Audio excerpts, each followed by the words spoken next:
Okay, uh, we can start now.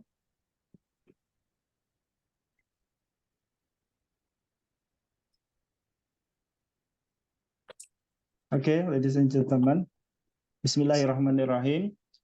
Assalamualaikum warahmatullahi wabarakatuh. Waalaikumsalam warahmatullahi wabarakatuh. Alhamdulillahirabbil alamin. Assalatu wassalamu ala asrofil anbiya'i wal mursalin wa ala alihi wa ashabihi ajma'in. Amma ba'du. Good afternoon, everyone. Sawadee-krap. Firstly, I would like to say the utmost gratitude towards God for letting us together in today's event with good and stable state of health. I also would like to say thank you for all participants, especially Al Mukarram Ustadz Arif Isman Anugrah LC.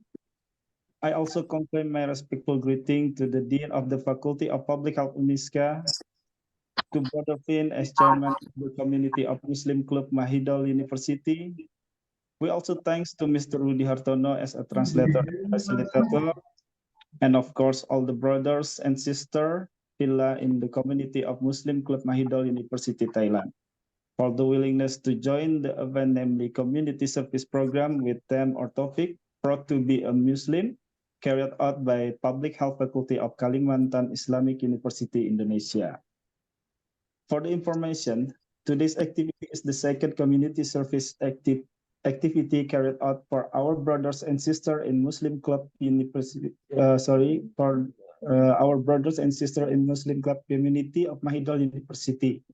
And we hope that activities like this can be increased further in the future to establish better cooperation. We hope that the activities we hope that the activeness of our brothers and sisters from Mahidol University in studying religious knowledge can be emulated by our fellow of UNISCA students. Hereby, I Ahmad Zaki Anwari will be the Master of Ceremony, as well as moderator of today's community service program to guide you until this event ends. On this occasion, I will convey the rules regarding this Zoom activity. Firstly, so that male participants can turn on their cameras, while female participants are asked to close their cameras. Secondly, for the question and answer session, participants can submit their question directly by activating the speaker or via the chat box. On this occasion, allow me to read you today's agenda. First is opening, and then welcoming speech by the Dean of Public Health Faculty of UNISCA. The third is presentation, and the fourth is question and answer session or discussion, and the fifth is conclusion and then closing. Brother and sister Fillah, for our first agenda, let's open this community service program by reciting Basmalah together. Bismillahirrahmanirrahim. Okay, next agenda will be a welcoming speech. Allow me to invite the Dean of Public Health Faculty of Kalimantan Islamic University to deliver her welcome remark, and at the same time will open the event this afternoon. To Ibu Melia Parika Indah, SKM MSc, your time are welcome. Ya, baik. Bismillahirrahmanirrahim. Assalamualaikum warahmatullahi wabarakatuh. Alhamdulillahilladzi bini'mati tatimmus sholihat. All praise to Allah for His grace and mercy. Allah made it easy for us to be able to establish ukhuwah with brothers and sisters who are members of the Muslim student community Mahidol University, Thailand, and also other participants who are students of Public Health Faculty of UNISCA who join this program. Salawat and salam may always be poured out to the Prophet Muhammad Sallallahu Alaihi Wasallam and his family, the tabi'in, tabi'ut tabi'in, and all Muslims who follow his sunnah until the end of time. First of all, I'd like to introduce a little bit about Public Health Faculty UNISCA. UNISCA is the oldest private university in Kalimantan, Indonesia. It established in 1981, and Faculty of Public Health itself was established in September 2003. So this month, Faculty of Public Health UNISCA has reached the age of 20 years. Our vision is becoming excellent faculty of public health, which supported by Islamic academic atmosphere at ASEAN level. Therefore, in achieving this vision, we are trying to develop cooperation with universities abroad in 3 Dharma activities, one of which is today's activity. This cooperative program between Public Health Faculty UNISCA and the Muslim student community of Mahidol University, Bangkok, Thailand, as mentioned by Pak Jaki before, this is our second community service program. Our theme is proud to be a Muslim. This topic is very relatable to condition of Muslim youth nowadays. They are part of Z generation, which is also known as the strawberry generation. This generation has many advantages and extraordinary potential with easy access to rapidly developing technology. In fact, a tweet of a social media platform said that the strawberry generation is a generation full of creative ideas, but give up easily and get hurt easily. This is our common concern about how the current generation of youth, especially Muslim youth, do not have a strong willingness and are easy to give up. As Muslims, we need to have strong iman or faith to overcome this condition. The theme today hopefully will be able to strengthen our iman as Muslims. On this occasion, we from the Faculty of Public Health University of Islam Kalimantan UNISCA want to express our appreciation and gratitude for Ustadz Arif Usman Nugraha LC Hafizahullah from Pesantren Intan Ilmu or Intan Ilmu Islamic Boarding School for his willingness to give lecture for us. May Allah grant him and his family always health, safety, and blessings. And for all the Muslim brothers and sisters of Mahidol University, for your participation and for giving time for us to have this Islamic lecture as a part of our community service program. And also for the students of Public Health Faculty UNISCA and the lectures also who participate in this program. Jazakumullahu khairan. Hopefully, our sitting in this assembly will be a good deed for us to become better Muslims. Amin. Thank you very much. Wassalamualaikum warahmatullahi wabarakatuh. Waalaikumsalam. Okay, thank you so much for Q&A. We're all participants. Now we proceed to the main event of this agenda, which will be presented by Ustadz Arif Usman Nugraha LC. He is an Ustadz or teacher at Islamic Boarding School of Intan Ilmu in South Kalimantan, Indonesia. Before starting the presentation, I would like to read the CV or curriculum vitae of Ustadz Arif. His name is Arif Usman Nugraha LC. Place or date of birth, Muara Tewe, Central Kalimantan. He was born in September 27, 1991. His last education is from Department of Hadith, Islamic University of Madinah. His origin is from Muara Tewe, Central Kalimantan, Indonesia. He is domiciled in Barito Kuala, South Kalimantan, Indonesia. And his occupation is a teacher or an ustad. And Ustadz Arif has 2 children. Okay, Ustadz Arif will deliver his tausiah or lecture using Indonesian or Bahasa, and it will be translated by Mr. Rudi. And then for the presentation session to Ustadz Arif, your occasion are welcome.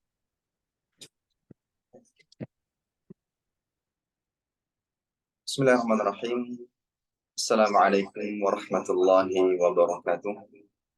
Waalaikumsalam warahmatullahi wabarakatuh. Bismillah, alhamdulillah, wassalatu wassalamu ala rasulillah وعلى آله وصحبه ومن صار على نهجه واستنى بسنته إلى يوم القيامة أما بعد. Bapak Ibu, saudara-saudari, kaum muslimin dan muslimat, semoga Allah Subhanahu wa taala senantiasa merahmati kita semua. Alhamdulillah, senantiasa kita panjatkan puja dan puji syukur kita kepada Allah Subhanahu wa taala atas segala limpahan nikmat dan karunia yang Allah taala berikan kepada kita. Salawat dan salam senantiasa kita haturkan kepada Nabi kita yang mulia, Nabi Muhammad sallallahu alaihi wasallam, serta kerabat beliau, para sahabat, dan orang-orang yang senantiasa terus-menerus berada di jalannya sampai hari kiamat kelak. The Ustadz starts greeting us with Assalamualaikum warahmatullahi wabarakatuh, and also Ustadz send a prayer for the good being and well-being for all of us, and he also say the salawat for Rasulullah Sallallahu Alaihi Wasallam, for Sahabah, and all the followers who follow his path until the end of the day.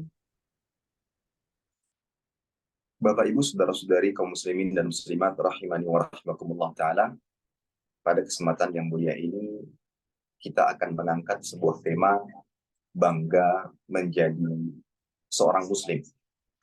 Tentunya tema ini sangat penting untuk senantiasa diingat, sangat penting untuk senantiasa diangkat.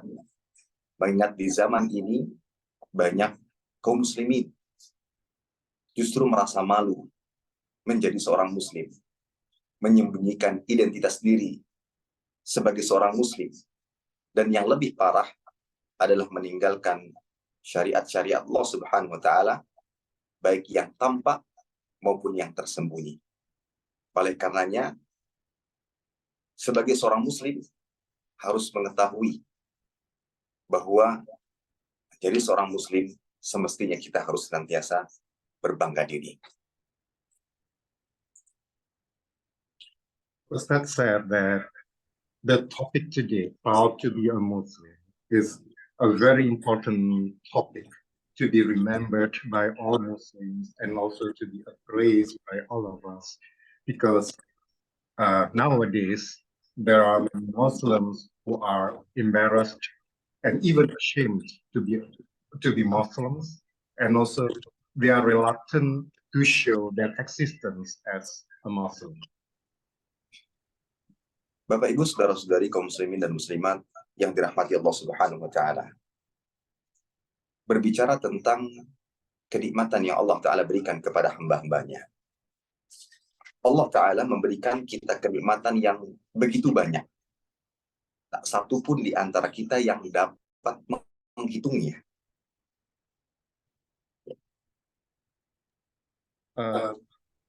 Talking about the blessing that has given by Allah to all of us. All the blessings are unaccountable.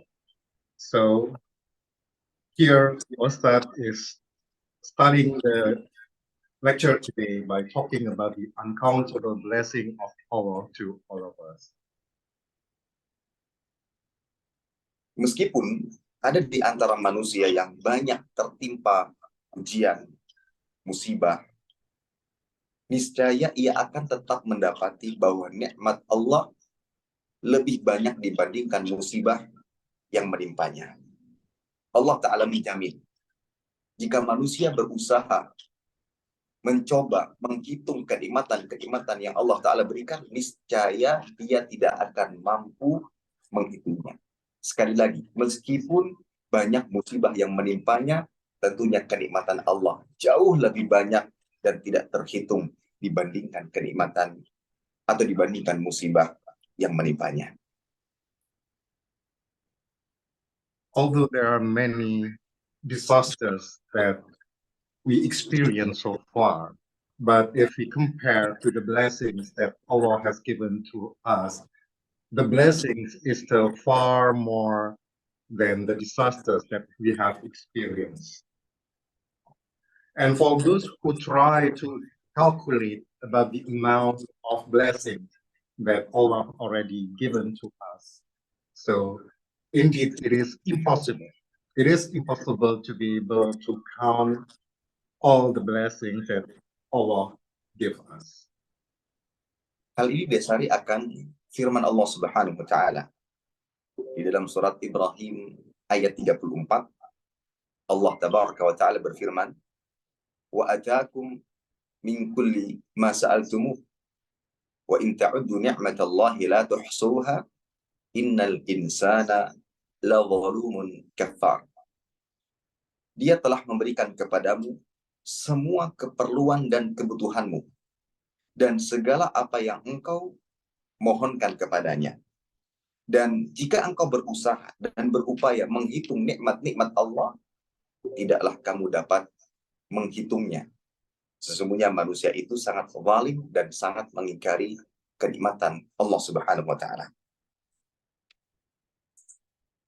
Regarding to the blessing that Allah has given us, the Ustad recited Surah Ibrahim from the Quran, verses 34. That's the meaning in English is, He has given you your needs and everything you ask of Him. And if you count Allah's blessing, you cannot account for them. Indeed, humans are very unjust and very denying of Allah's blessing. Ada sesuatu yang menarik yang disebutkan di dalam ayat di atas, di mana Allah Subhanahu wa taala menggunakan dua istilah menghitung dalam bahasa Arab. Yang pertama, ta'did. Yang kedua, ihsa. Ta'did artinya menghitung dengan metode satuan. Satu dihitung satu. Ini metode yang pertama. Sementara ihsa artinya perhitungan dengan metode kelipatan 10. Sejumlah 10 dihitung satu. Dan Allah Ta'ala menegaskan, metode manapun, baik satuan, atau dalam bahasa Arabnya ta'did, atau kelipatan 10 dalam bahasa Arabnya ihsa, maka manusia tidak akan pernah mampu menghitungnya. Karena kenikmatan Allah Ta'ala begitu banyak. There is an interesting fact that we can find in the verses 34 of Surah Ibrahim. In that verses, there are two terms that Allah used to define counting. The first one is taqdid, and second one is ihsa. Taqdid means counting by unit, so it's 1, 2, and 3. And ihsa is counting by using 10 folds. So it's 10, 20, and 30. For human, either using which method, it is still impossible to count the blessing that Allah has given us. Bapak, Ibu, Saudara-saudari kaum muslimin dan muslimat rahimani wa rahimakumullah. Di antara kenikmatan yang begitu banyak yang Allah Ta'ala berikan kepada umat manusia, maka ada satu kenikmatan yang paling besar yang wajib kita syukuri, yaitu nikmat Islam, nikmat hidayah, menjadi seorang muslim atau muslimah. Karena Islam merupakan agama yang sempurna, agama yang diridhai oleh Allah Subhanahu wa taala, dan tak satu pun di antara agama yang ada di muka bumi ini yang benar kecuali agama Islam. Allah Ta'ala berfirman dalam surat Ali Imran ayat 19, "Inna ad-dina 'indallahil Islam." Sesungguhnya agama yang benar di sisi Allah hanyalah Islam. The greatest blessing in Islam is the blessing of Islam and the blessing of guidance. Being a Muslim or Muslim woman. Islam is the perfect religion which is blessed by Allah Ta'ala. And there is no religion that is true and accepted by Allah except Islam. In Surah Ali Imran, verses 19, Allah Ta'ala says, "Indeed, the true religion in the sight of Allah is only Islam." Agama Islam adalah agama yang sempurna, yang mengatur kehidupan manusia secara sempurna, tanpa satupun yang terlupa. Hal ini berdasarkan firman Allah Subhanahu wa taala dalam surat Al-Maidah ayat ketiga, "Al-yauma akmaltu lakum dinakum wa atmamtu 'alaikum ni'mati wa raditu lakumul Islam madina." Pada hari ini telah kusempurnakan bagi kalian agama kalian, dan telah aku cukupkan nikmatku atas kalian, dan aku pun telah ridha Islam sebagai agama kalian.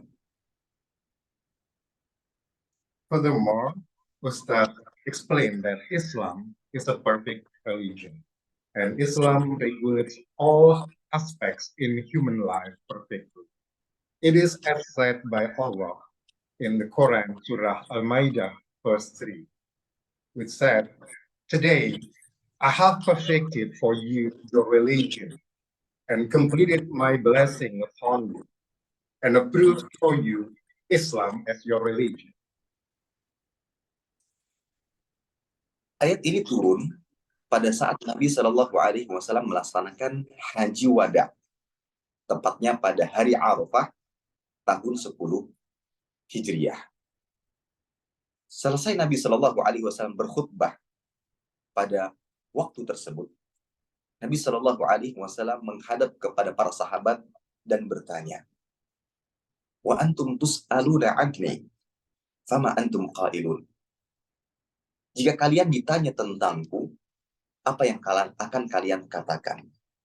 Maka para sahabat menjawab, qalu nashhadu annaka qad ballaghta wa addaita wa nasahta.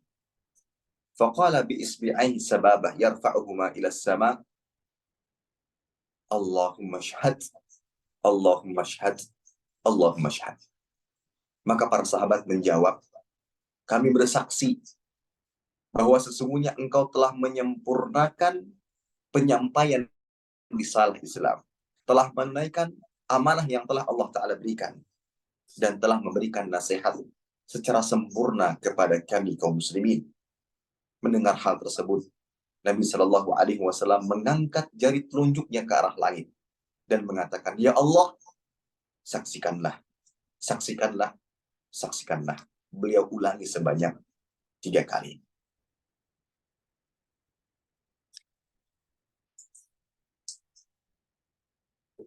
The Quran, Al-Maidah verses 3, it was given to Rasulullah during Haji Wada or Goodbye Haji, and it was happened in the year of 10 Hijriah. After the khutbah of Haji, Rasulullah SAW faced all the Sahaba and asked them a question. Rasulullah said, "What will you say if you are asked about me?" And the Sahaba replied, "We are the witness that you have conveyed all of the message given by Allah to you."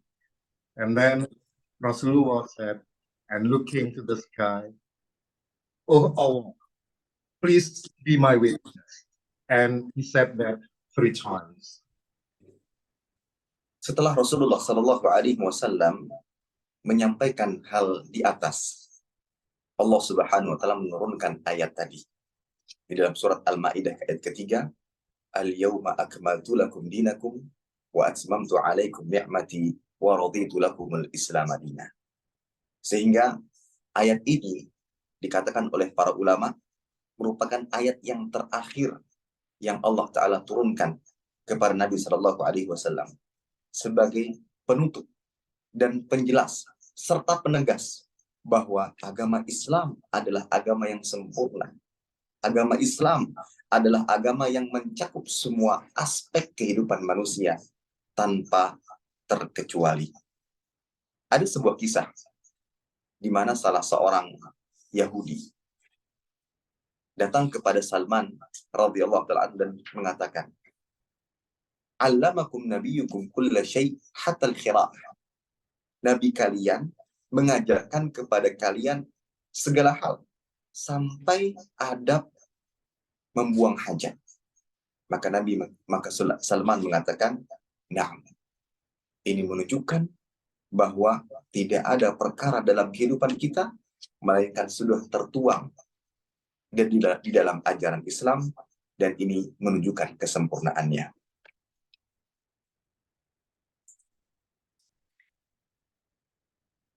After Rasulullah saying those things before to Sahaba, and then the Al-Ma'idah verses 3 was given to Rasulullah.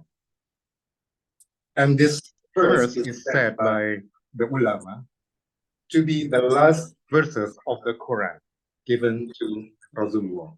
And this indicates that our Quran is already perfected, and the Quran is perfect and gives all guidance for the Muslim. That is the story.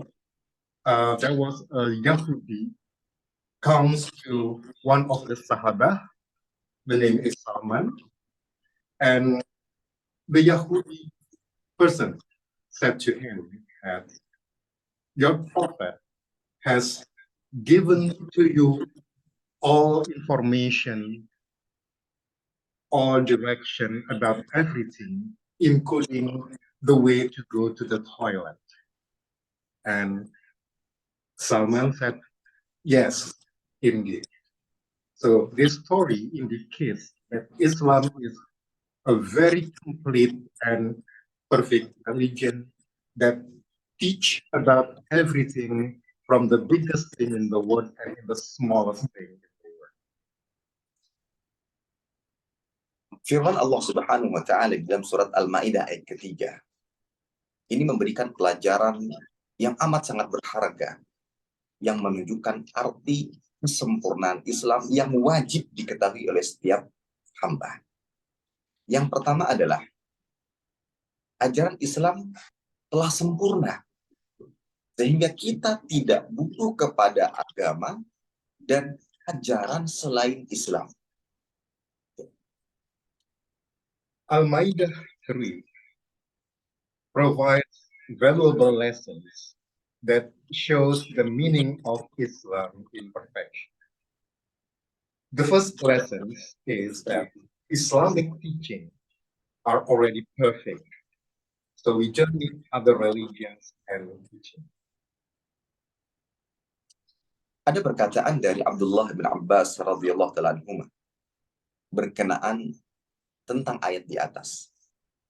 Beliau radhiyallahu ta'ala anhuma mengatakan, annahu qad akmala lahumul iman fala yahtajuna ila ziyadatin abada wa qad atammahu Allah azza wa jalla dzikrahu fala yanqusuhu abada wa qad radiyallahu fala yasqutuhu abada.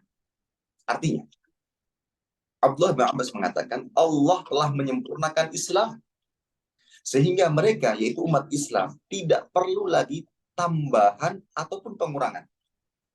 Allah telah membuat ajaran Islam sempurna sehingga tidak ada perlu perubahan, dan Allah Ta'ala telah ridha, maka jangan ada yang murka dengan ajaran Islam selama-lamanya. Tentunya ini merupakan kabar gembira bagi setiap umat Islam dengan kesempurnaan Islam, dengan Islam yang mencakup ajarannya, yang mencakup semua aspek dalam kehidupan dalam beragama, dalam rumah tangga, bermuamalah antar sesama, atau apapun itu yang kita butuhkan dalam kehidupan kita, jawabannya ada di dalam agama Islam. Maka berbanggalah dengan Islam, dengan kesempurnaan yang ada di dalamnya.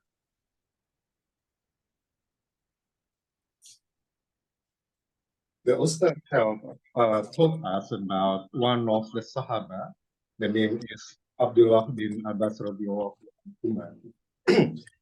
Abdullah bin Abbas said that regarding to Surah Al-Ma'idah, Allah has perfected Islam.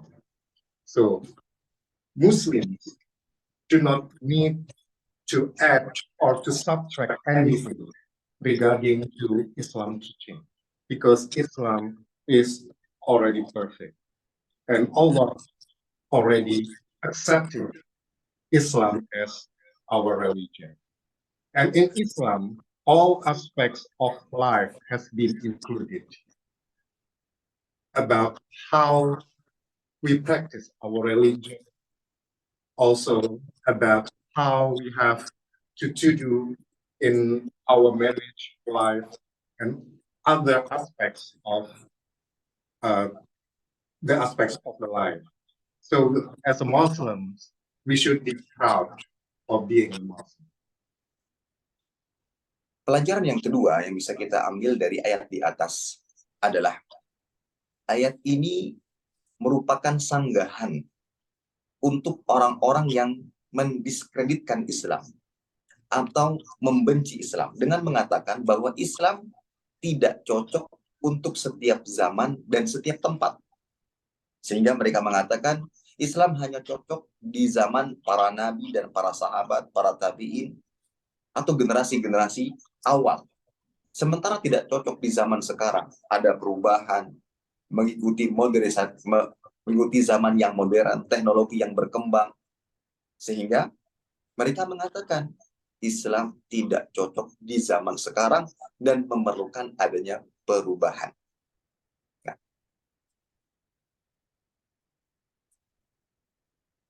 The second value that we can learn from Al-Maidah 3 is the verse of Al-Maidah 3 is a rebuttal or denial to people who discredit Islam by saying that Islam is not suitable for any era or any place. And it said that Islam is only suitable in the time of Rasulullah, the Sahaba, during the time of Tabi'in and Tabi'in. And Islam is not suitable for modern life. So it is necessary to make some changing and adaptation for the teaching of Islam to be more suitable for today's life. Tentunya hal di atas terbantahkan dengan kesempurnaan Islam. Yang namanya sempurna, maka dia akan senantiasa sesuai, cocok di setiap zaman, di setiap tempat. Akan senantiasa sesuai dengan budaya-budaya yang ada. Karena tidak ada pertentangan di dalamnya. Ya. Those saying by the non-Muslim people are rebuted by the perfection of Islam, because something that is perfect, so it should be suitable for every condition, for any time, and for any place. Para pendengar sekalian, ada satu lagi bentuk kebencian orang-orang kafir atau orang-orang fasik serta orang-orang munafik kepada Islam dalam rangka menolak syariat Islam. Mereka mengatakan bahwa syariat-syariat Islam banyak diambil dari budaya-budaya Arab. Sehingga sebagaimana hijab, pakaian syar'i, mereka katakan itu merupakan budaya Arab. Sehingga tidak cocok dan tidak pas jika dibawa ke dalam budaya-budaya selain Arab.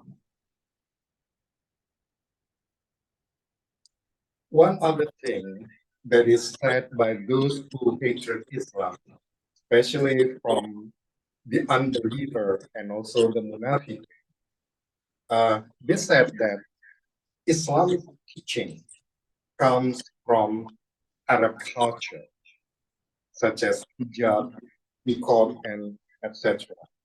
And those Arab culture is not suitable for other cultures that is not Arabic culture. Apa bantahan atas syubhat yang dibawakan oleh orang-orang yang dengki dengan Islam tersebut? Bantahannya adalah semua yang datang dari Nabi Shallallahu Alaihi Wasallam wajib kita amalkan dengan menutup mata. Apakah itu budaya ataukah tidak. Kenapa? Karena apabila diperintahkan, maka tidak ada pilihan bagi setiap hamba melainkan menjalankannya. Hal ini berdasarkan firman Allah Subhanahu wa taala dalam surat Al-Hasyr ayat ke-7. Allah berfirman, "Wa ma atakumur rasul fakhudhuhu wa ma nahakum anhu fantahu." Dan apa yang diberikan Rasul kepadamu, maka terimalah. Dan apa yang dilarang bagimu, maka tinggalkanlah. Terlepas apakah itu budaya ataukah tidak. Sebagai seorang muslim wajib menjalankan apa yang diperintahkan oleh Rasulullah Sallallahu Alaihi Wasallam.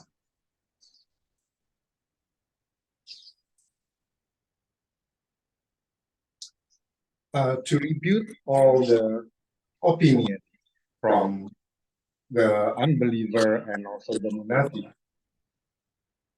we can say that all that comes from Rasulullah Sallallahu Alaihi Wasallam, it is obligation for us to obey, whether it comes from cultural thing or not. And this is as cited by the Quran in Surah Hajj, verses 7, that said, and everything that is told by the Rasulullah, you have to do it. And everything that is forbidden by the Rasulullah, so you should leave it.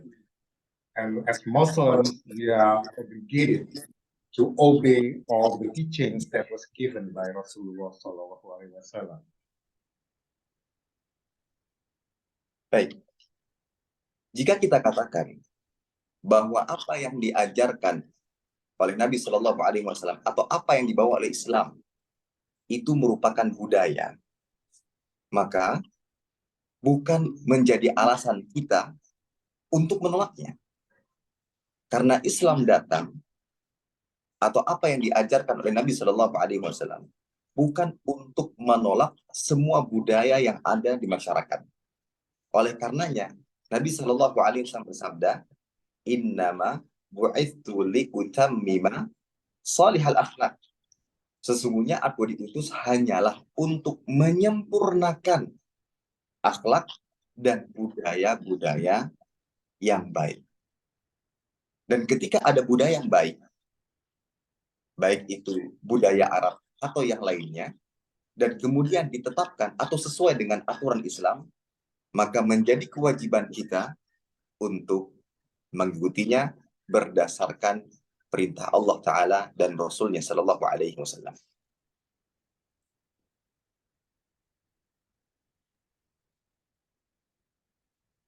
Ustaz explains that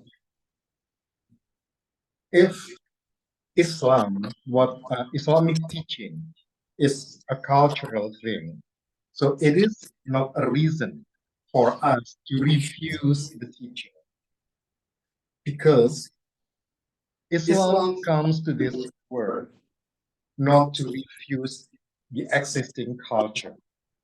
As Rasulullah has said in one of the hadith, that Rasulullah is appointed to perfect the akhlaq and the culture that is already good. So if the culture is good and it is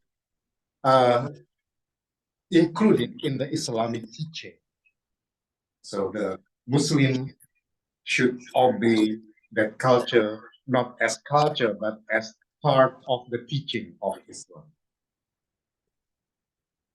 Ada satu kisah yang menarik yang menunjukkan akan hal ini. Bahwa orang Arab mempunyai kebiasaan untuk ikut campur dalam urusan orang lain apabila ada orang yang terzalimi. Peristiwa ini disebut dengan hilful fudul. Dikisahkan ada salah seorang pedagang dari negeri Yaman pergi ke kota Mekah untuk berdagang. Kemudian dia dizalimi Ada orang-orang yang mengambil barang tanpa membayar. Pada saat itu Nabi Shallallahu Alaihi Wasallam belum diangkat menjadi seorang nabi. Beliau adalah seorang pemuda yang di mata orang-orang Quraisy, pemuda biasa dari kalangan Quraisy. Nah, kemudian para pembesar-pembesar Quraisy berkumpul, bersepakat untuk menolong orang yang terzalimi, ikut campur dalam urusannya dalam rangka menolongnya. Bahkan Nabi Shallallahu Alaihi Wasallam pun ikut serta di dalam perkumpulan tersebut. Oleh karenanya ketika beliau diangkat menjadi seorang nabi, beliau pernah mengatakan, laqad syahidtu fi dari Abdullah ibn Juz'an hilfan ma uhibbu anna li bihi humrun na'am walau ud'a bihi fil Islam la ajabtu. Nabi mengatakan, sungguh aku pernah menghadiri sebuah perjanjian di rumah Abdullah ibn Juz'an, ini salah satu pembesar Quraisy. Dan saya lebih senang mengikuti perjanjian tersebut untuk menolong orang yang terzalimi daripada mendapatkan unta merah, kendaraan yang mewah. Bahkan kata beliau, sekiranya saya diundang lagi untuk menyepakati perjanjian tersebut di masa keislaman, setelah beliau diangkat menjadi seorang nabi, maka saya akan memenuhinya. Oleh karena itu budaya Arab yang suka membantu orang lain, ikut campur dalam urusan orang lain dalam rangka membantunya, ini dibenarkan dalam Islam. Maka ini juga menjadi bagian daripada Islam yang wajib kita ikuti dan kita contohi.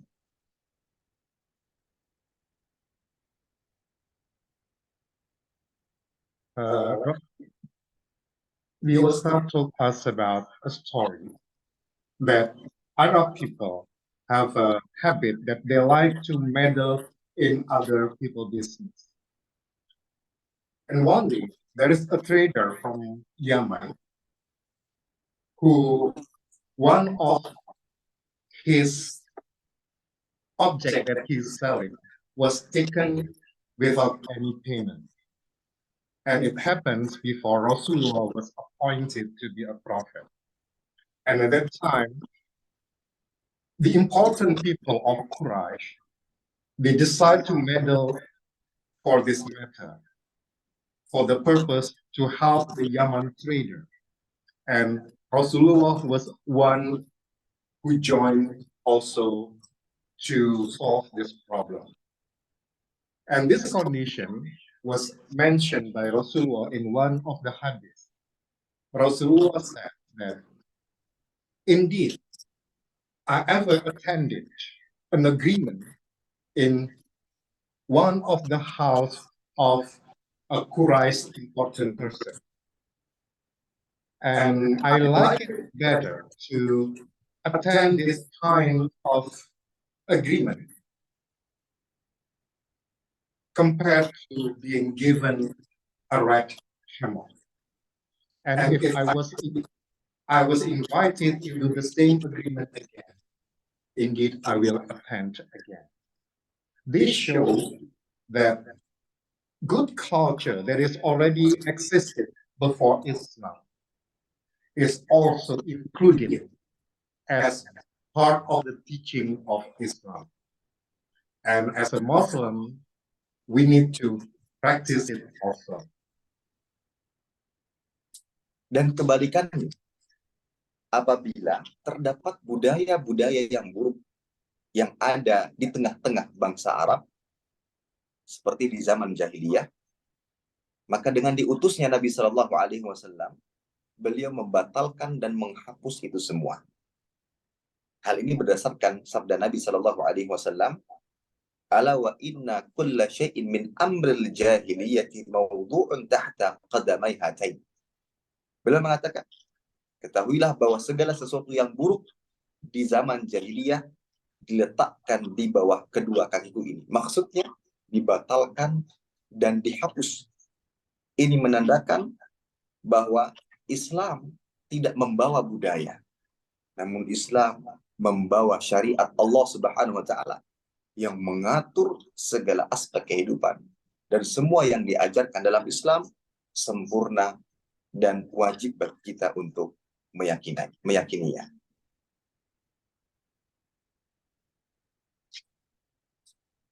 Also told us that on the contrary of the good culture that is adopted as Islam teaching, the bad culture from Arab, especially during the Jahiliyah time, is already erased and eliminated by Rasulullah.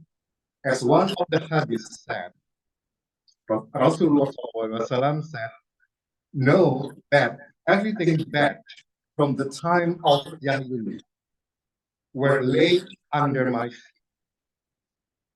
It means that Islam doesn't keep the bad practice and the bad culture, but Islam adopt the good culture as part of the teaching of the religion.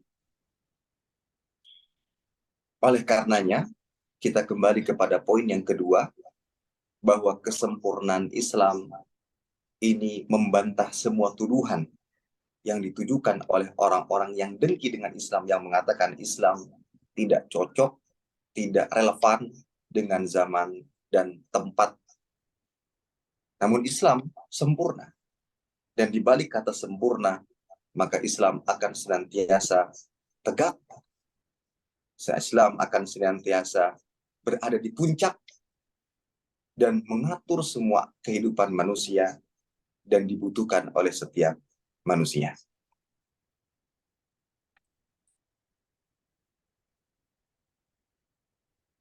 Indeed, from all the explanation, therefore we can come back to the valuable lesson number 2, that Al-Maidah 3 is a rebuttal to people who discredit Islam by saying that Islam is not suitable for any era and any place. But Islam is already perfect, and Islam will always stand at the top and regulate all the aspects of human life. Pelajaran yang ketiga yang bisa kita ambil dari surat Al-Maidah ayat ketiga, bahwa dari ayat ini kita ketahui bahwa memeluk agama Islam adalah kenikmatan yang amat sangat besar, yang wajib dan patut kita syukuri. Islam dengan kesempurnaannya, ajaran Islam yang mencakup semua aspek kehidupan manusia, inilah yang kita butuhkan agar kita bisa memiliki kehidupan yang nyaman di dunia dan di akhirat. Maka wajib bagi setiap hamba untuk mensyukuri kenikmatan yang amat sangat besar ini. The valuable lesson that we can get from Al-Maidah is embracing Islam is a huge blessing, and we should be grateful for it. Because Islam, with its perfection, already includes the teaching and regulation to all aspects of our life. And Islam is needed by the human to get the comfort for life, whether in the world or in the afterlife. Ada satu pelajaran yang wajib diketahui oleh setiap muslim, yaitu bagaimana ia mensyukuri kenikmatan Allah Subhanahu wa taala. Dalam hal ini adalah kenikmatan Islam. Syukur adalah ibadah yang mulia yang memiliki 3 rukun yang wajib diketahui oleh setiap hamba. Yang pertama adalah menyandarkan setiap kenikmatan kepada Allah Subhanahu wa taala. Bahwa nikmat ini berasal dari Allah, bukan atas dasar kemampuan kita masing-masing. Kemudian yang kedua, bersyukur dengan lisan. Memuji Allah Subhanahu wa taala seperti mengucapkan alhamdulillah bi ni'matihi tatimmu shalihat, atau ucapan pujian-pujian yang semisalnya. Dan yang ketiga adalah bersyukur dengan amal atau anggota badan, yaitu memanfaatkan kenikmatan yang Allah Ta'ala berikan untuk melakukan ketaatan kepadanya.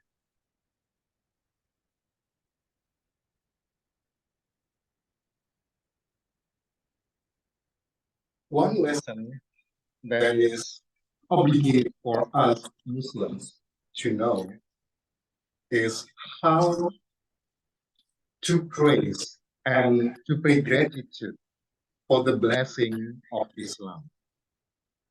And it is known as shukr in Arabic language. And there are three aspects of shukr. The first one is we should realize that all blessings comes from Allah only.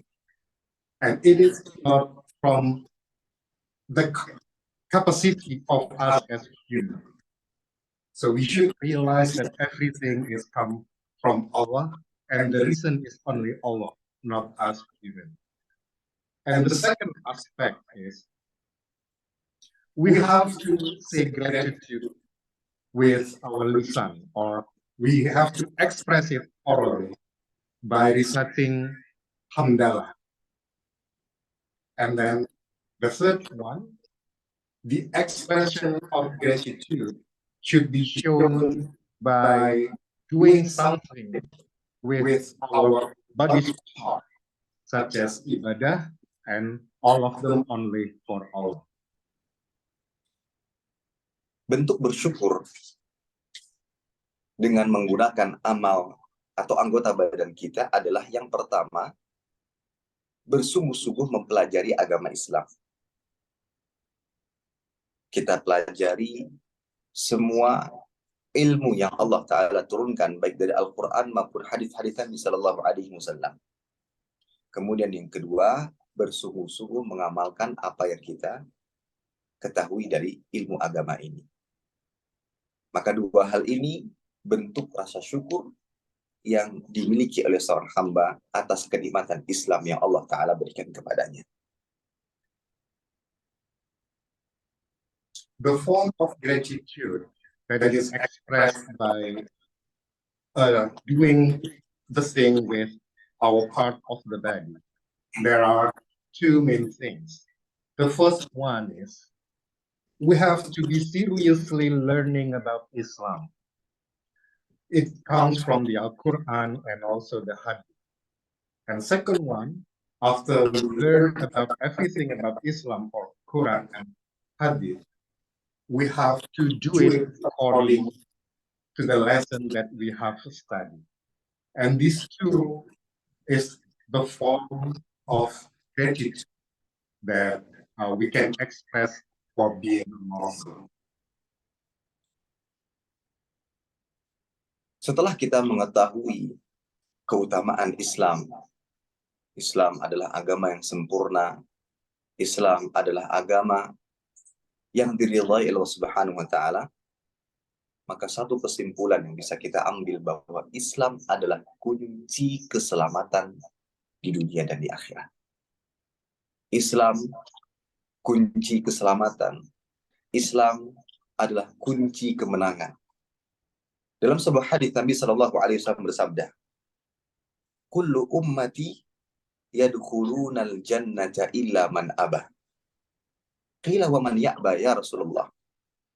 Qal man ata'ani dakhalal jannah wa man asani faqad abah. Nabi sallallahu alaihi wasallam bersabda, setiap umatku pasti masuk surga. Ini merupakan kabar gembira bagi kita semua. Kita sebagai umat Islam diberikan jaminan oleh Nabi sallallahu alaihi wasallam untuk masuk ke dalam surga. Dalam arti seorang muslim sudah memiliki kunci surga. Yang memberikan jaminan siapa? Nabi Shallallahu Alaihi Wasallam. Setiap umatku, umat Islam, pasti masuk surga. Namun kemudian beliau mengatakan, illa man aba, kecuali yang menolak atau enggan masuk ke dalam surga. Para sahabat heran atas pernyataan tersebut. Siapa gerangan di antara manusia yang enggan masuk ke dalam surga? Semua ingin masuk surga. Bahkan yang tidak beragama Islam sekalipun ingin masuk surga. Maka Nabi Shallallahu Alaihi Wasallam menjelaskan, man ata'ani dakhalal jannah, wa man asani faqad aba. Barang siapa yang menaatiku, menjalankan ajaran Islam, menaati Allah Tabaraka wa Ta'ala, begitu pula Rasulnya Shallallahu Alaihi Wasallam, maka dia akan masuk surga. Kebalikannya, barang siapa yang tidak taat kepadaku, sungguh ialah orang yang enggan masuk ke dalam surga. Ya. After knowing the perfection of Islam, the complete teaching, and also the perfect teaching for all aspects of our life, it is clear that Islam is the key to salvation and victory. This is as the Prophet ﷺ said in one of the hadith. And the meaning is, every one of my people will enter heaven, except those who are reluctant to enter it. Because of this statement, the Sahaba were not confused, because everyone, even non-Muslim, they want to go to heaven. So one of the Sahaba asked, "O Rasulullah," he said, "whoever obeys me will enter the heaven, and whoever disobeys me, indeed someone who is reluctant to enter heaven." Sahabat is confused who is reluctant to enter the heaven. And Rasulullah said that those who disobey Rasulullah is the one who reluctant to enter the heaven. Poin penting yang kita ambil dari hadis di atas bahwa Islam kunci keselamatan. Maka merupakan sebuah kebanggaan bagi seorang muslim mendapatkan jaminan dari Nabi Shallallahu Alaihi Wasallam untuk masuk ke dalam surga Allah Subhanahu Wa Taala. Surga adalah tempat yang penuh dengan kenikmatan, tidak ada kesedihan dan kekhawatiran di dalamnya. Surga adalah tempat yang penuh dengan kebahagiaan dan kesenangan. Tidak ada rasa sakit di dalamnya. Dimanapun kita meletakkan pandangan kita, ke depan, ke belakang, kanan dan ke kiri, maka tidak ada yang kita lihat melainkan kenikmatan seluruhnya. Allah Ta'ala mengatakan, wa idza ra'aita thamma ra'aita na'ima. Dan apabila kamu melihat di surga, niscaya kamu akan melihat kenikmatan di mana saja. Dan untuk bisa mendapatkannya, satu-satunya adalah dengan jalan Islam.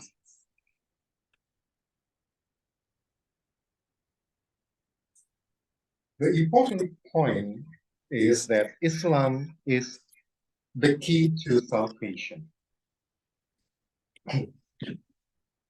Being a Muslim is the key to Jannah or heaven. And all Muslims already has a guarantee from Rasulullah that Muslims will go to Jannah or heaven. And Jannah is a very nice place full with happiness, enjoyment, no sickness, and only blessing. This is as said in the Quran that whenever you are in Jannah and you look around, all you can see is only blessing.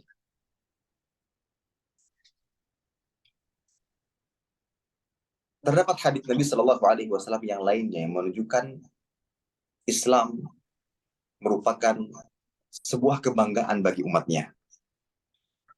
Yaitu hadis dari Abu Hurairah radhiyallahu taala anhu, Rasulullah sallallahu alaihi wasallam bersabda, "Walladzi nafsu Muhammadin biyadihi, la yasma'u bi ahadin min hadhihi al-ummah, yahudiyyun wala nasraniyyun, thumma yamutu wa lam yu'min billadzi ursiltu bihi illa kana min ashabin nar."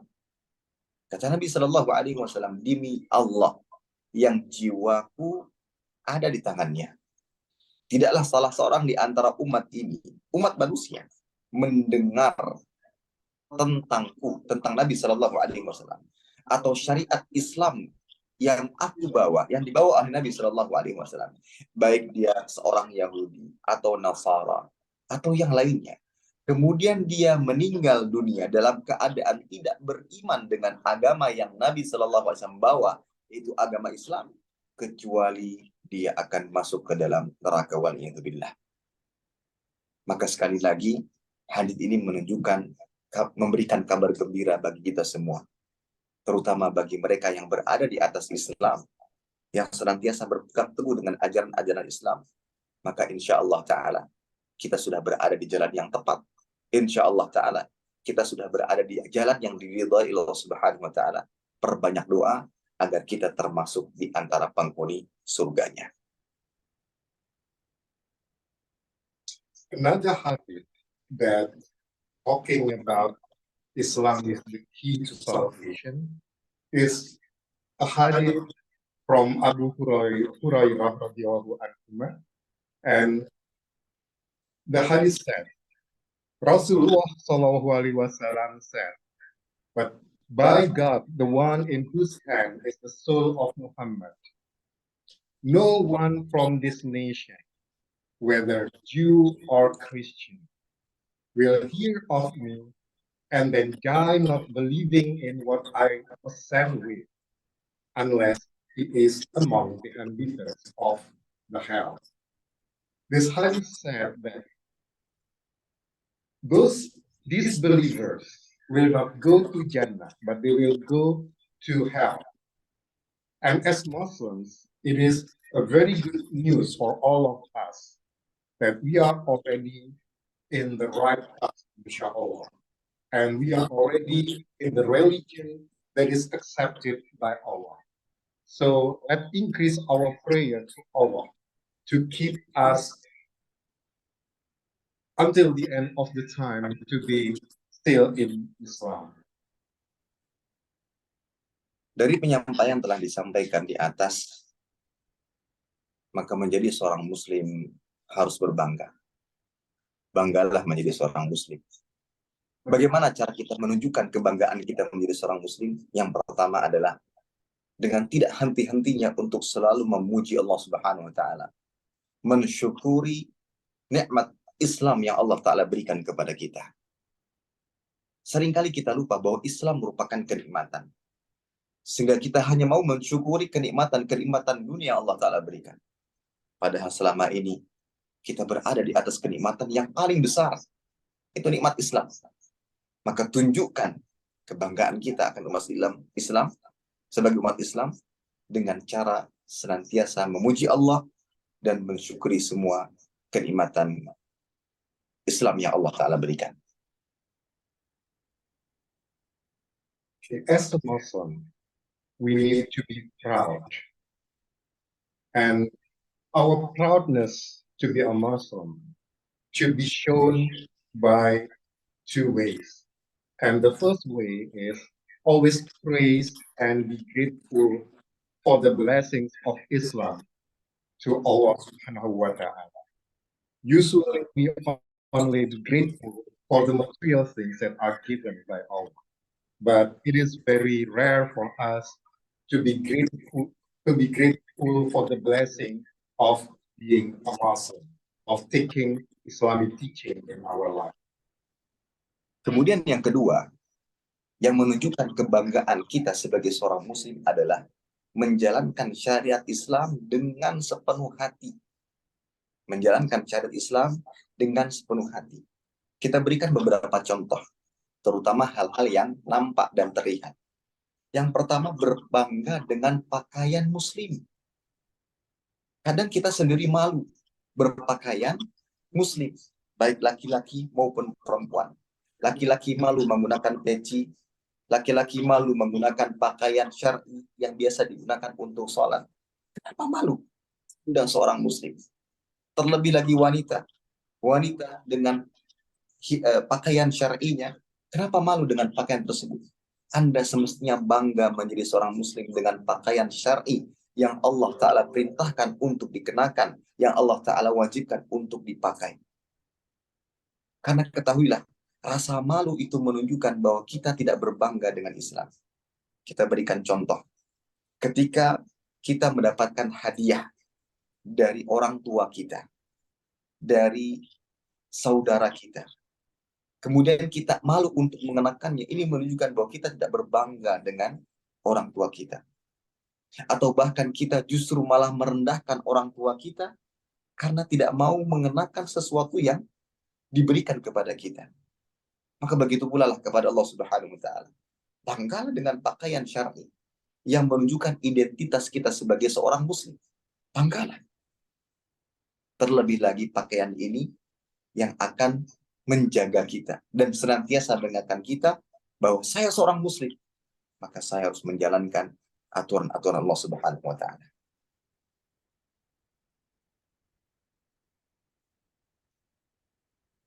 The second way to show that we are proud to be a Muslim is by carrying out Islamic law or Sharia wholeheartedly. As an example here, we should be proud to dress as Muslim or Muslimah. We should not be embarrassed to wear Islamic clothing or Shari'i clothing.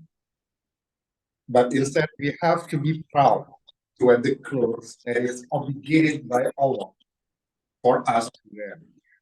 And this clothes is to protect us, to cover our aura. So don't be embarrassed to show that. And we should be proud to show that we are Muslim.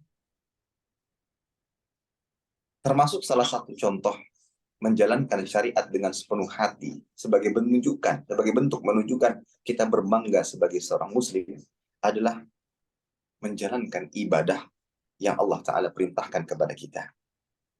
Kadang dengan lingkungan yang salah, kemudian perintah Allah Ta'ala mewajibkan kita untuk melaksanakan sholat, kita malu untuk sholat, untuk permisi melaksanakan ibadah sholat. Disebabkan karena apa? Mungkin karena lingkungan kita tidak tepat. Semestinya tidaklah demikian. Kita seharusnya berbangga diri dengan apa saja yang Allah Ta'ala perintahkan. Ada orang-orang yang tidak beragama Islam, mereka bangga dengan agama mereka. Baik dari segi pakaian, mereka bawa pakaian yang menjadi ciri khas mereka kemana-mana. Begitu pula ritual ibadah mereka, mereka berbangga melaksanakannya dimanapun mereka berada. Lantas kenapa kita tidak? Kita seorang muslim, agama Islam yang kita ketahui sebagai kunci keselamatan. Maka hendaklah kita berbangga diri dengannya. Dimanapun, kapanpun, tanpa ada rasa malu sedikit pun. Saya bangga menjadi seorang muslim. Another example of being proud to be a Muslim is by being diligent in carrying out of worshiping Allah or doing ibadah. We should not be embarrassed to ask permission for doing salat, although we are in the middle of our work or our study. If it is time for praying time, then we should be proud and not embarrassed to ask permission to pray. This has been done by the non-Muslims. They are proud to be non-Muslims, and they show it by the way they dress. And also, they are proud to conduct their ritual. So we should do something like that also. We should be proud to wear Shari'i clothes. We should be proud to do our ritual. And above all of that, we should be proud to be Muslim. Bapak, Ibu, saudara-saudari, kaum muslimin dan muslimat, rahimani wa rahmakumullah ta'ala. Islam adalah sebuah kabar gembira bagi pemeluknya. Islam adalah kunci keselamatan bagi setiap pemeluknya. Oleh karenanya, perbanyaklah rasa syukur atas kenikmatan yang Allah Ta'ala berikan ini. Berbanggalah dengannya. Allah Ta'ala tidak mungkin mengingkari janjinya. Yakinlah, bersabarlah di atas ajaran-ajaran Islam, niscaya Allah Ta'ala akan berikan kemudahan bagi kita semuanya untuk masuk ke dalam surga.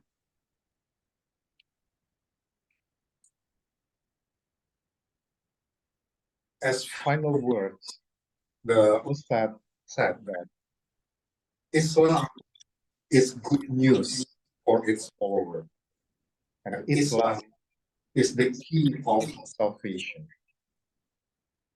And we as Muslims should always show our gratitude and also be proud as Muslims and be patient to practice our Islamic teaching in our daily life. So by doing this, Allah will bless us by giving us the key to Jannah. Baik, mungkin ini kiranya bisa disampaikan pada kesempatan kali ini. Mudah-mudahan sedikit yang bisa disampaikan bermanfaat, terutama bagi yang menyampaikan. Dan kita sama-sama berdoa kepada Allah Subhanahu wa Ta'ala agar Allah senantiasa memberikan kemudahan bagi kita dalam melangkahi atau dalam melewati kehidupan dunia ini, dan memberikan kemudahan bagi kita untuk bisa menjalankan ibadah kepadanya, dan semoga Allah Ta'ala mengumpulkan kita kembali di dalam surganya. Allahumma amin. Wassallallahu ala nabiyina Muhammad wa ala alihi wa sahbihi wasallam. Assalamualaikum warahmatullahi wabarakatuh. Waalaikumsalam. And the final word from Ustad as Ustad ask us to pray and that Allah will give us guidance for our life and also guidance to do practice for our religion, and hopefully that is given today can be useful and advantage for Ustad himself and for all who already listen to the lecture. And finally, Assalamualaikum warahmatullahi wabarakatuh. Waalaikumsalam warahmatullahi wabarakatuh. Alhamdulillah, our agenda is running well. Thank you so much, Ustad Arif, for your presentation, and thank you also for our participants who have listened wisely to the explanation. For the question and answer session, I invite 3 questioners. For those who want to ask directly, please activate your speaker and submit your question.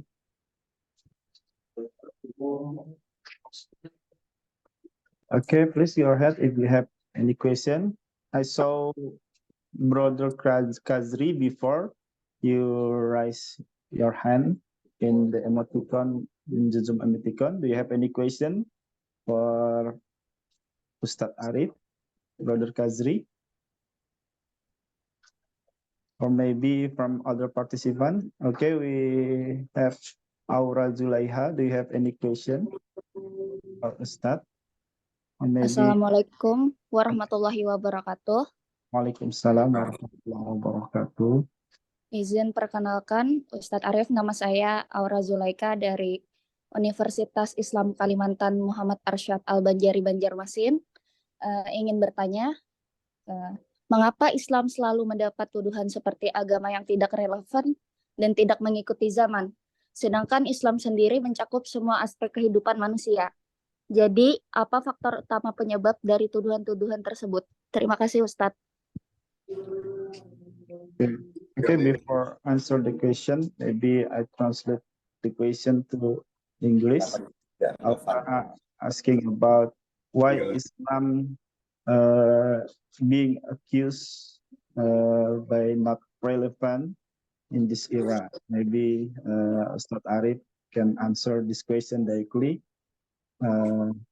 Silahkan. Wassalatu wassalamu ala rasulillahi amma ba'd. Pertanyaan yang sangat bagus. Dikatakan bahwa kenapa Islam selalu dituduh tidak relevan dengan setiap zaman ataupun tempat. Padahal kita tahu bahwa Islam adalah agama yang sempurna, agama yang mencakup segala aspek kehidupan manusia. Maka jawabannya adalah semua itu bersumber dari kedengkian. Semua itu bersumber dari kedengkian.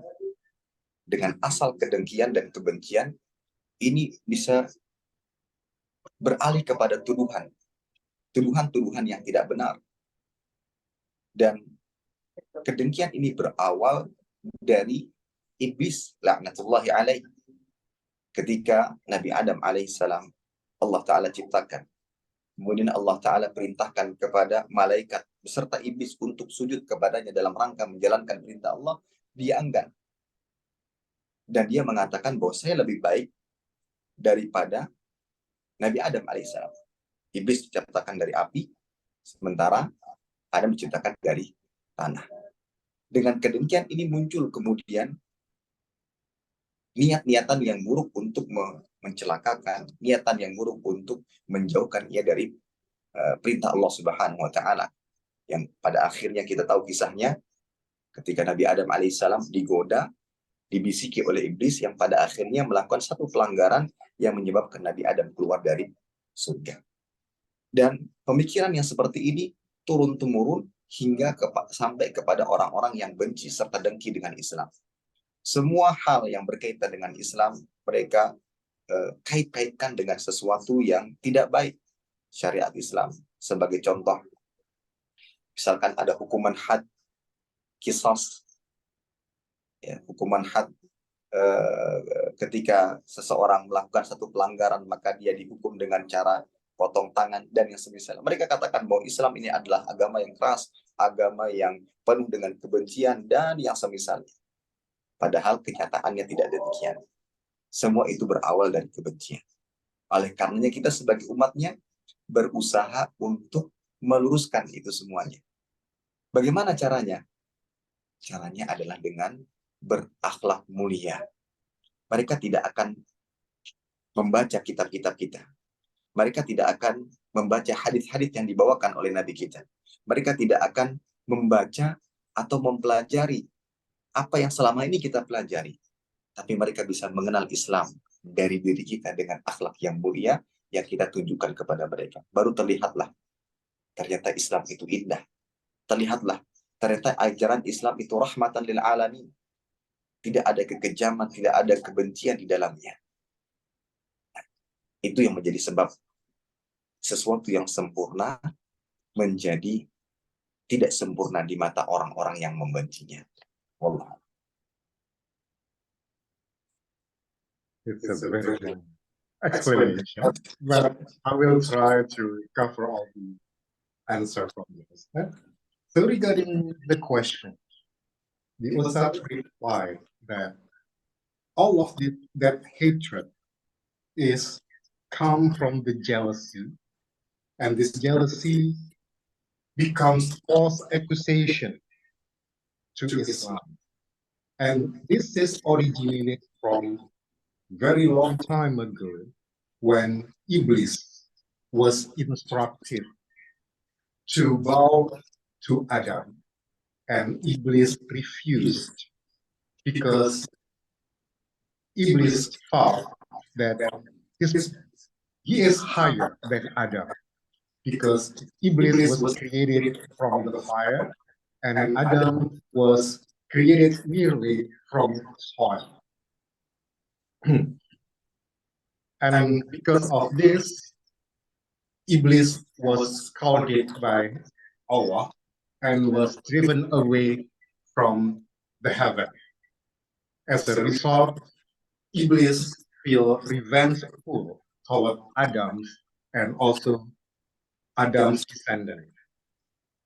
And this revengeful appear in the form of a passion who always try to misguide the human from the teaching of Allah.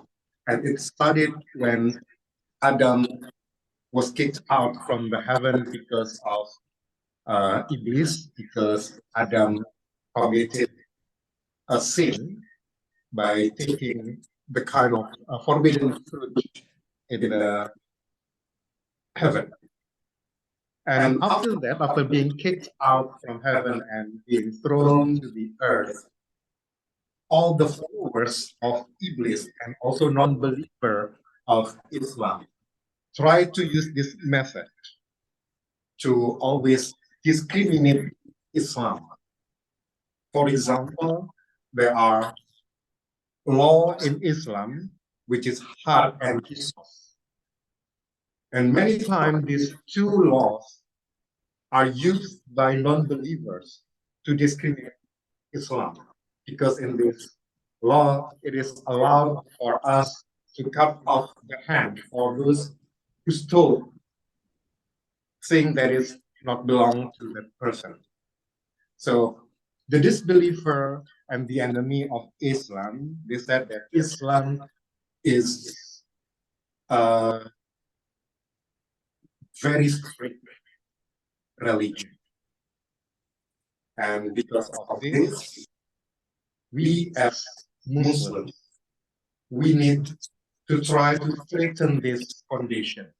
How to straighten this opinion from the non-believers? So one way that Ustaz said is by improving our akhlak or personality. Because the non-believers, they will not learn, they will not study, they will not learn the Quran and the Hadith. But they can see our personality, our akhlak as Muslims. So by seeing our akhlak, hopefully they will be able to view Islam as the real teaching, not misguided by the hatred. Okay, I think that's most of the answer from Ustaz.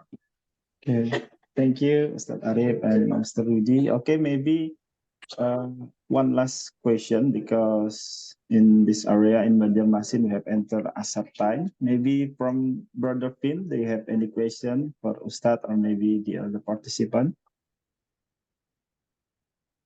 Brother Finn, do you have the question? Nothing? From brother or sister from Mahidol University, from Muslim Club, maybe they have any question? If you don't, okay. Adreka Alzikro, do you want to ask directly to the Ustad or asking your question in the chat box?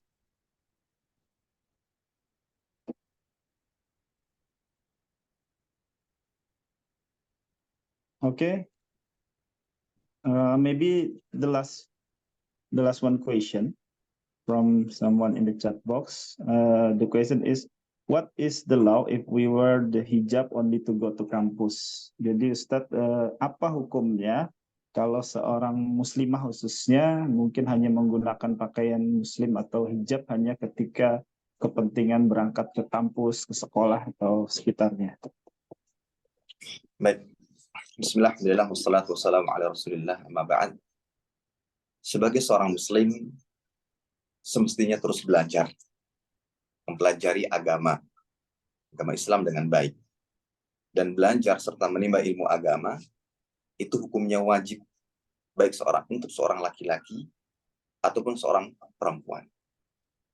Dari belajarnya ia tentang agama Islam, dia akan mengetahui apa yang wajib kepada atasnya dan apa yang diharamkan atasnya. Satu hal yang semestinya diketahui oleh setiap muslim dan muslimah, terkhusus untuk kalangan muslimah, adalah kewajiban menggunakan hijab. Menggunakan hijab. Dimanapun dia berada, ketika dia keluar rumah, bertemu dengan yang bukan mahramnya, maka tidak boleh terlihat auratnya. Tidak boleh terlihat auratnya. Dan dia wajib menggunakan hijabnya ketika dia berada di luar rumah. Aurat hanya boleh terlihat bagi mahramnya, suaminya, ayahnya, atau mahram yang lainnya. Sementara ketika keluar rumah, maka wajib menggunakan hijab. Baik saat ke pasar, saat ke kampus, atau ke tempat ke tempat kerja. Nah, ini yang harus diketahui, bahwa hijab adalah syariat Allah Ta'ala yang wajib bagi setiap muslimah ketika dia sudah berusia balik. Kemudian bagaimana sikapnya sebagaimana ditanyakan tadi? Dia hanya menggunakan hijab ketika kampus saja, seakan-akan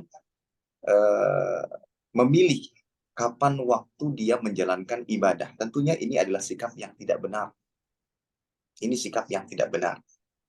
Dalam agama kita diperintahkan untuk masuk ke dalam agama Islam secara sempurna. Tidak hanya sebagiannya saja, tapi secara sempurna. Tidak ada syariat yang ditinggalkan, tapi jalankan semua syariat Allah Ta'ala sesuai dengan kemampuan kita. Dan yang terakhir, setiap yang kita lakukan pasti akan diminta pertanggungjawaban. Wallahu ta'ala bishawab.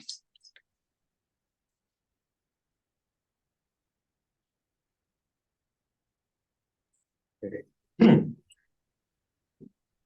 So regarding the questions, the Ustaz start by saying that Muslims has always studied well, because studying or learning about our religion is our obligation, both for male or female.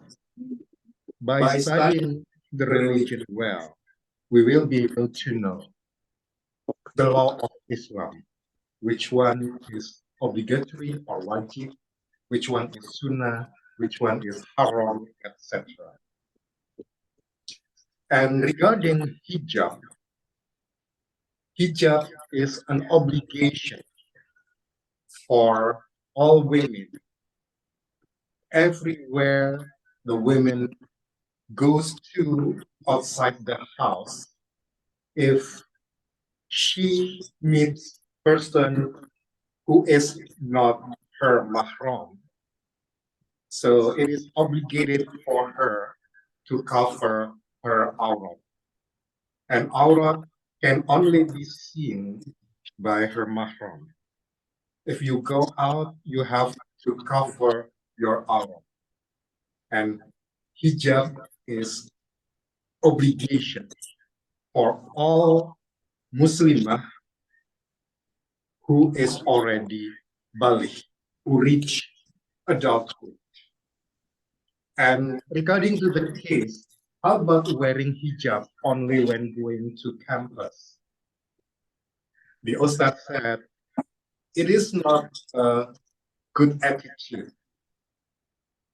because when practicing our religion, we are required to practice our religion perfectly, or kafah.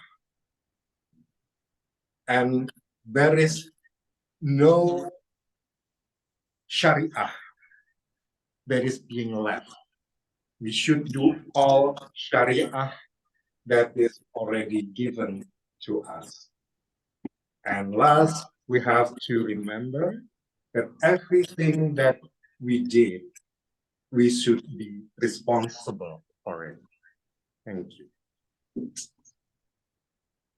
Okay, thank you, Ustad and Mr. Rudi for the translating the answer. Okay, next, let me conclude what Ustad Arif have conveyed. First, it is very unfortunate that today many Muslims are ashamed of their identity as Muslim, even though we have been given unlimited pleasure by Allah. Even though we try to count it, we will never be able to. Doesn't God directly guarantee that the religion that Allah approves of is Islam? And then Islam is truly perfect, so we don't need anything else in this world. And the last thing, so be proud of Islam or being a Muslim, no matter what happens. Islam is the key to safety in this world and the afterlife. Okay, we finally come to the end of today's agenda. Let us close the agenda by reciting Hamdalah. Alhamdulillah. As human being, I realize that I can avoid the mistake. I represent all committees of this event would like to say sorry if we have many mistakes. Those are the agendas we have presented to you all this afternoon. We hope you learned something. Thank you so much for your attention. See you on the next occasion. Wassalamualaikum warahmatullahi wabarakatuh. Waalaikumsalam warahmatullahi wabarakatuh. Have a good day, everyone. Kap Kumtra. Okay.